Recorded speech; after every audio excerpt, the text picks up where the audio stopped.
ভারতের উপরাষ্ট্রপতি এবং রাজ্যসভার চেয়ারম্যান শ্রী জগদীপ ধনকরের ওপর তৃণমূল সাংসদ সহ গোটা ইন্ডিয়া জোটের সদস্যদের কুরুচিকর এবং অসভ্য আচরণের বিরুদ্ধে জেলা বিজেপির পক্ষ থেকে রাহুল গান্ধীর কুশপুত্তলিকা দাহ করলেন বিজেপি কর্মী সমর্থকেরা।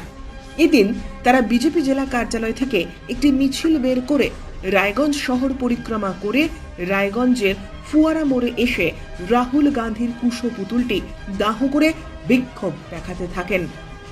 এই কর্মসূচিতে উপস্থিত ছিলেন জেলা বিজেপি সভাপতি বাসুদেব সরকার সহ বিজেপির অন্যান্য কর্মী সমর্থকেরা।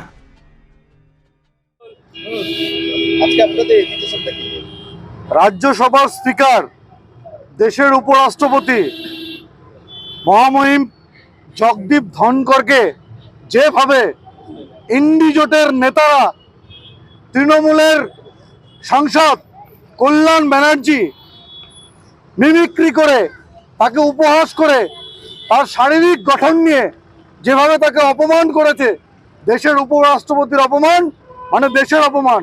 আর সেই অপমানজনক কার্যকলাপকে উৎসাহ জুগিয়েছে এই ইন্ডি জোট নামে ধপের চপ চোরেদের একটি জোট, সেই জোটের নেতা রাহুল গান্ধী। আমরা এর তীব্র প্রতিবাদ করি। দেশের উপরাষ্ট্রপতির অসম্মান মানে দেশের অসম্মান। দেশের যারা অসম্মান করে তারা দেশের কখনো ভালো করতে পারে না।